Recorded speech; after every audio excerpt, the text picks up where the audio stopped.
নমস্কার বন্ধুরা, তোমরা দেখছো স্বপ্নপূরণ এডুকেশন চ্যানেল। তোমাদের জন্য আবার ডাব্লিউবিপি পিআরবি যে কেস আপডেট আগামীকালকে হয়ে যাওয়া 12/4/2026 তার বিস্তারিত তথ্য তোমাদের সামনে তুলে ধরব। সেই কেসে কিন্তু চন্দনধারা ভার্সেস পিআরবি বোর্ডের যে কেস আপডেট সেটা কিন্তু পুরোপুরি তোমাদের সামনে আমি বিস্তারিত তথ্য তুলে ধরব। তোমরা যদি আমার চ্যানেলে নতুন হয়ে থাকো অবশ্যই আমার চ্যানেলটি লাইক, কমেন্ট, শেয়ার এবং সাবস্ক্রাইব করে দেবে। সাবস্ক্রাইব করে বেল আইকনটি প্রেস করে নেবে, তাহলে নতুন নতুন ভিডিও নোটিফিকেশানগুলো তোমরা খুব সহজেই পেয়ে যাবে। এবং এই ভিডিওটা আপলোড করতে আমার কিন্তু একটু দেরি হয়ে গেল, কারণ দেখো আমি সমস্ত বিস্তারিত তথ্য তোমাদের সামনে তুলে ধরি, কিন্তু সব কিছু কিন্তু আমি সঠিক তুলে ধরার চেষ্টা করি। আমি তোমাদের সামনে কিন্তু কোনো ভুল খবর তুলে ধরি না, যাতে তোমরা ডিমোটিভ না হও। তোমাদের জন্য আমি কিন্তু সম্পূর্ণ সঠিক তথ্যই তুলে ধরি।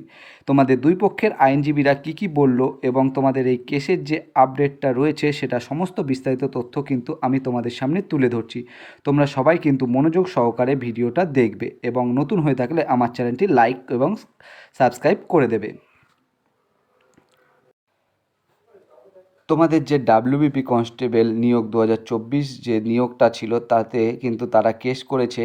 তাদের কিন্তু অলরেডি কিন্তু তোমাদের ইন্টারভিউও হয়ে গেছে। তারা কেস করেছে যে তাদের নাকি হরাইজন্টাল পদ্ধতিতে তারা নাকি সুযোগ সুবিধা পাচ্ছে না, এবং সেই তারা টোটাল কিন্তু 55 জন, চন্দনধারা ছাড়াও আরও কিন্তু 54 জন এই কেসের পিটিশন জমা দিয়েছে। তারা নাকি হরাইজন্টাল পদ্ধতিতে যে তোমাদের ভ্যাকেন্সির কথা বলা হয়েছে তার কিন্তু সুযোগ সুবিধা নাকি তারা পাচ্ছে না। সেই নিয়ে তারা কেস করেছে এবং তাদের বক্তব্য হচ্ছে তাদের কাট অফ যেটা সেট করা হয়েছে তাতে তারা পিএটি পিএমটির জন্য কোয়ালিফাই করতে পারেনি। তাদের বক্তব্য হয়তো তারা বলতে চাইছে যে পিএমটি পিএটির জন্য কাট অফ হয়তো বেশি সেট করা রয়েছে, তারা তাতে সন্তুষ্ট নয়। তার জন্য নাকি তারা সেই পিএমটি পিএটির জন্য কোয়ালিফাই করতে পারেনি। দেখো, প্রতিবারই একটি কাট অফ সেট করা হয় এবং সেই কাট অফ সবাইকেই ক্লিয়ার করতে হয়, তোমাদেরও করতে হয়েছে, কিন্তু তাদের বক্তব্য তাদের এই কাট আপে তারা সন্তুষ্ট নয়। এবং পিআরবির তরফ থেকে কিন্তু জানানো হয়েছে যে যে কাট আপটা সেট করা হয়েছিল তাতে তারা কোয়ালিফাই করতে পারেনি, তার জন্যই কিন্তু তারা পিএমটি পিএটির জন্য ডাক পায়নি। এবং পিআরবি এটাও জানিয়েছে যে তাদের সমস্ত প্রসেস কিন্তু প্রায় তোমাদের রিক্রুটমেন্টটা কিন্তু শেষই হয়ে গেছে, এবং তোমাদের এই ভোটের জন্য কিন্তু যেহেতু নির্বাচন কমিশনারের আন্ডারে চলে গেছে তোমাদের সমস্ত কিছু, তাই কিন্তু তোমাদের রেজাল্ট প্রকাশিত হচ্ছে না।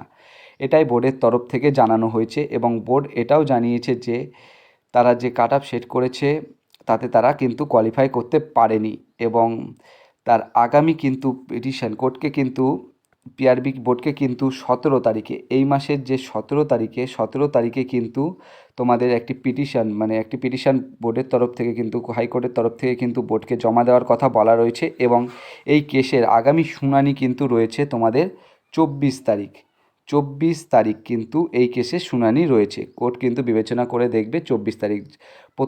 তোমাদের প্রথম দফার যে নির্বাচন 23 তারিখ, তার পরের দিনই কিন্তু এই কেসের শুনানি রয়েছে, এবং সেদিনই তার আগে কিন্তু 17 তারিখ বোর্ডকে কিন্তু পিটিশনটা জমা দেওয়ার কথা বোর্ড কোর্ট থেকে কিন্তু জানানো হয়েছে। এবং আশা করি এই কেসটার অতটা গুরুত্বপূর্ণ নয় এবং এই কেসটা সহজেই মিটে যাবে, কারণ দেখো প্রতিবারই একটি কাট অফ সেট করা হয় এবং সেই কাট অফ সবাইকেই ক্লিয়ার করতে হয়। তাই যে কাট অফ তোমাদের দেওয়া হয়েছিল সেই কাট অফ তোমরা ক্লিয়ার করেই কিন্তু পিএমটি বিএটির জন্য কোয়ালিফাই করেছো এবং মাঠ পাস করে ইন্টারভিউর জন্য ডাক পেয়েছো এবং ইন্টারভিউ দিয়েছো, এবং তোমরা অবশ্যই যে cut off final cut off যাবে তার ভিত্তিতেই তোমাদের চাকরি হবে। তাই তোমাদের কোনো চিন্তার কারণ নেই, তোমাদের এই কেসটা খুব সহজেই মিটে যাবে। তোমরা সবাই কিন্তু চিন্তা করার কোনো কারণ নেই, ভোটের পরেই তোমাদের রেজাল্ট আসছে এবং তোমাদের স্বপ্ন পূরণ হতে চলেছে। সবাই ভালো থাকবে, সুস্থ থাকবে, এবং যদি তোমরা নতুন হয়ে থাকো অবশ্যই আমার চ্যানেলটি লাইক, কমেন্ট, শেয়ার এবং সাবস্ক্রাইব করে দিও। এবং সবাই তোমরা কিন্তু একটি লাইক এবং সাবস্ক্রাইব করে দিও এখনও যারা সাবস্ক্রাইব করনি। তোমরা লাইক করলে আমি আরও মোটিভেশন পাই এবং নতুন নতুন ভিডিও নিয়ে আসার চেষ্টা করি। আশা করি সবাই ভালো আছো, সুস্থ আছো। সবাইকে অসংখ্য ধন্যবাদ।